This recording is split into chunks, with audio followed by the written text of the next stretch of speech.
First of all, I would like to thank you, Jen, and ALS ONE by getting me the opportunity to present our project and where we are today. So PLL Therapeutics is a French company. We are based in Bordeaux. I will say that later on, but we had a strategy which was completely new on that market, where we saw that for now more than 30 years, where the French touch, the Riluzole was coming on that market, nothing really happens. There is a lot of new project, a lot of new things, but so we decided at that time, 6 years ago, with the asset that we have, to move forward and to bring something new on the market, and especially to work on the diagnostic, early stage diagnostic on ALS patient, and to find out to target the disease, not on the disease itself, but on the root of the disease. So as I said, we are French, small French company, but as our friends from Sanofi 35 years ago, we have a worldwide organization today. We are based in Bordeaux in France. We have a couple of partners working with us in Europe, Copexis in Switzerland for the regulatory, Curapass in Spain, our CMO to produce our active ingredient and the drug product itself. And it was a part of my presentation today. We're starting a clinical trial on phase 1 and phase 2 on ALS in Australia.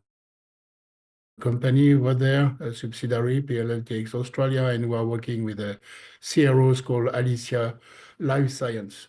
And we got a couple of weeks ago the final approval from the Human Research Ethics Committee to launch and to start the phase 1 and phase 2 in Australia.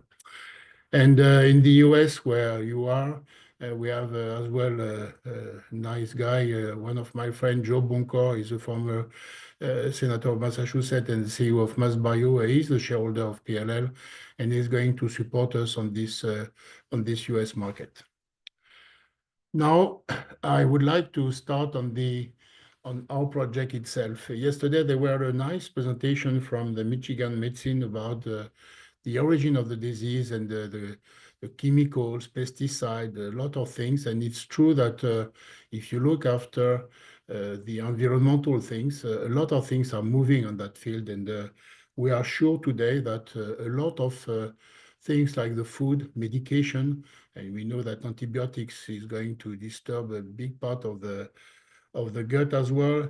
Infection, stress.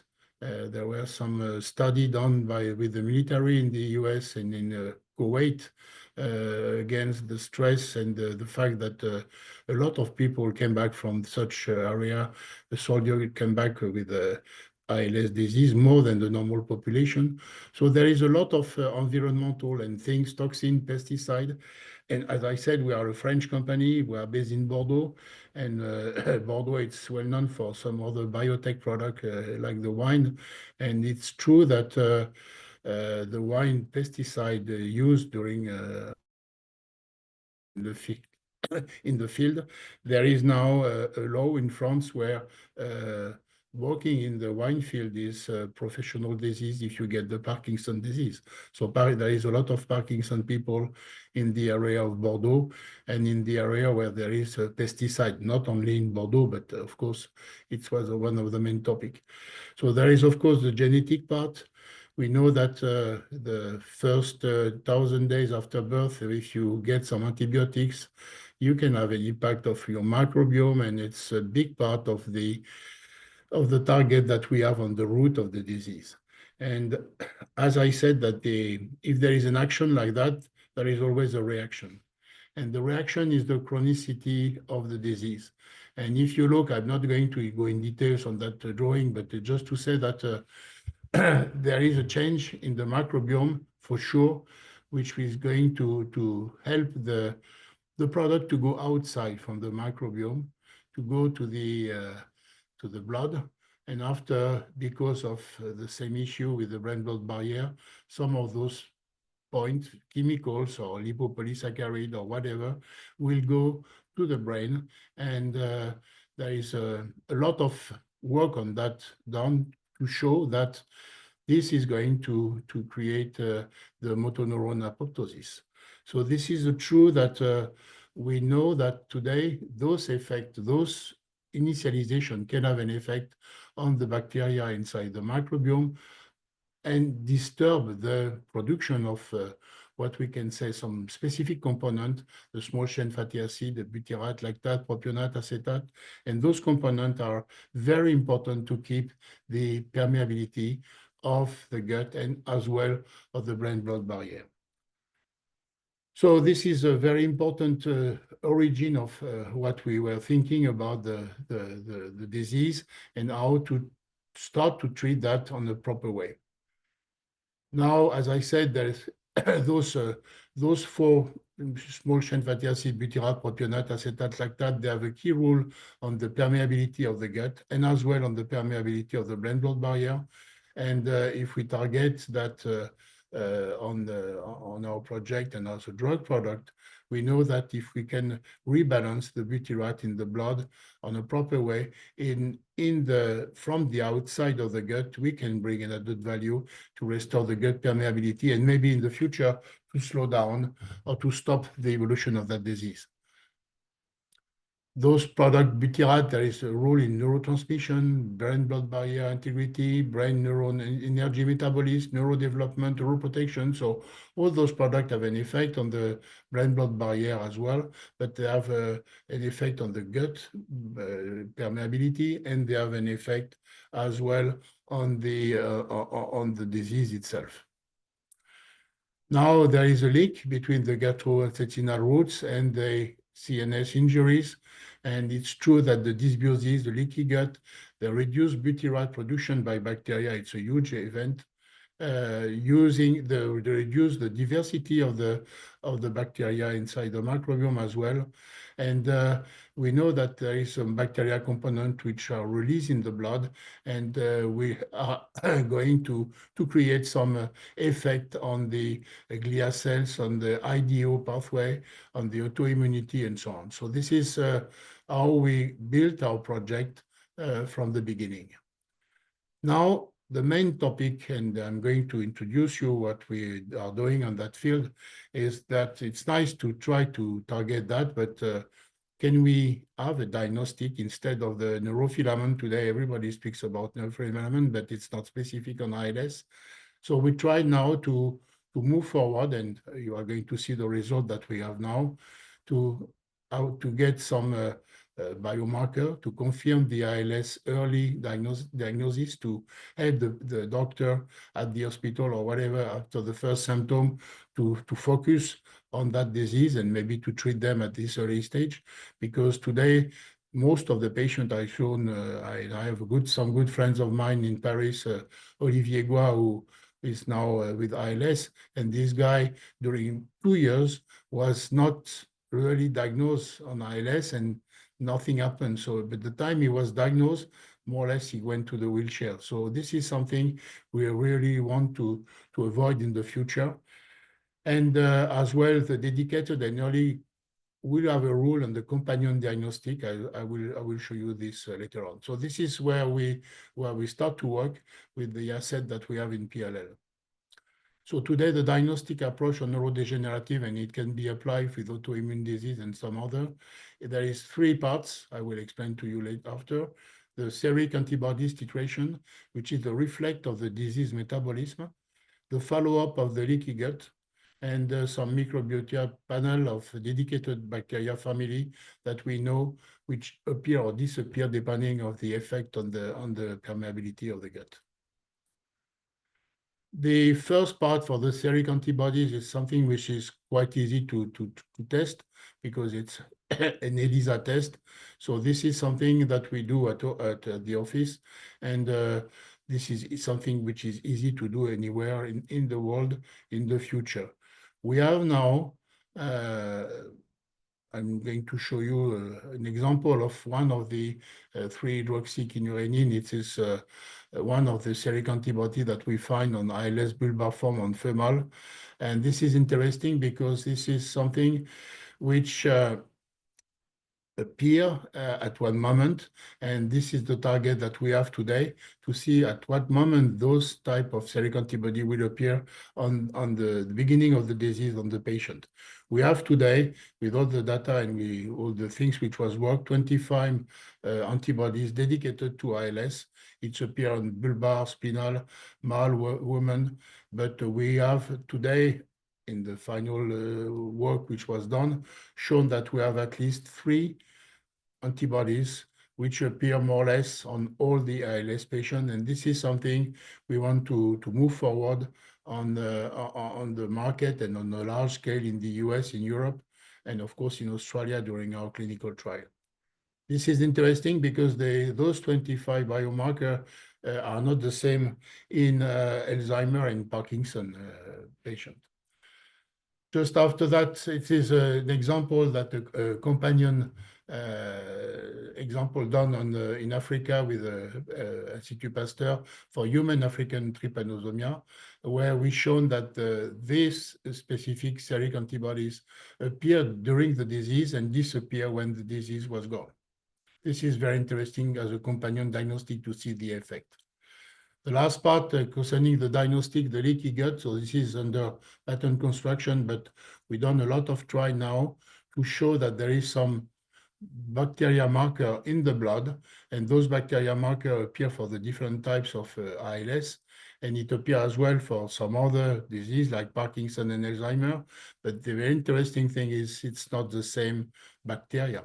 So that's a very interesting point, which appear for the different disease, and that's why at one moment there is a common path, and after this dispatching maybe for the different disease. The last thing is this family. We are going to follow up bacteria family in the microbiome, because they appear or disappear depending of the of the effect of the drug product. On the therapy, just few words that we developed a drug carrier. It's a polylysine, where we can fix those small chain fatty acid. The advantage, it's a natural product, and this product go inside, transport the active ingredient inside the cells directly. And as it's a polylysine, there is the effect of the trypsin, which allow the polylysine to be cut in small pieces, and no degradation and no side effect. Some pharmacocinetic point as well, when they done some in mouse, some injection. After 7 days, you see that there is, and it was polylysine with the fluor. After the injection, after 7 days, you can see that the gut, we're targeting the gut of the mouse. It was very interesting to see that the product really have an effect on the change of the permeability, and as well on the brain-blood barrier passage. We shown that with our drug product, there is a strong effect after on the rat cut, the brain cut, with the effect of our drug product to restore and to protect the brain from any other agents. Today, it's a subcutaneous administration. Again, we've done a lot of trial. We've done the SOD1 mouse trial with the company Charles River in Finland. We work with the INRA in France. And the interesting things was shown that, as I said, the microbiome was completely disturbed on SOD1 mouse. But after 3 weeks or 6 weeks, depending on the dosage, we shown that the microbiome will come back to, when I said normal, some family bacteria came back, and the mouse restart to work on the better way. So that's very impressive. And this is as well the side effect or not side effect on the spinal cord, brain, sciatic nerve, and so on, and the muscles as well, on the SOD1 group and the high dosage group, to see that our drug product have an effect on this neurotoxicity. And this was one part of the conclusion done by Charles River during our trial. Now we are at the stage where we have the authorization to launch our clinical trial in Australia. We are going to start in a few weeks, phase 1 and phase 2. On the phase 2, we will have around 140, 160 patients. We are now on the way to do it. So it's very interesting, and it's going to be very interesting. In parallel, we are going to get the samples of blood and stool of the patient to make on parallel our companion pathway. And it's as well something which is interesting. Now, if I am here as well, is because we are looking to move forward in Europe and in the US on the large scale for our early stage diagnostic, because today we know that we can highlight a patient with ALS. Now, what I really want is on an early stage to be able, with our technology and with our know-how now, to highlight those patients at the really early stage and to treat them and to block this evolution and chronicity of the disease to bring a better life for the future. So that's the end. Terrific. That's wonderful. So we just have 1 or 2 minutes for questions. No problem. There are 1 or 2 in the chat. So one question is, have you observed any evidence of vagus nerve atrophy? No. Okay. No. And at this moment. And then another question: do you have behavioral and pathological data for the SOD1 G93A study? Was the microbiome disturbance? Yes, the microbiome, it was, we done that with the Charles River, it was done in Finland. And we asked during all the trial, for the 7 months of trial, we asked Charles River to collect the stool of the mouse during all the trial.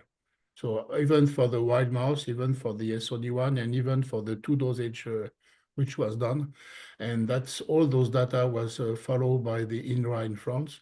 And it's how we can, at the end of the study, when the mouse was killed after these 7 months, we can make the relation between the microbiome, the effect on the microbiome, and the effect on how the behavior of the mouse during the trial. And it is very interesting. It was one of the first time that Charles River people asked them to collect the stool during such project. And that was all of the comparisons were done in the same. Yes, yeah. We have, but we have I mean, this was a general presentation. Of course, we have all the data and all the things linked to that. No problem. Okay. So there are a few more questions in the chat. If you want to look there, for time's sake, we're gonna move on.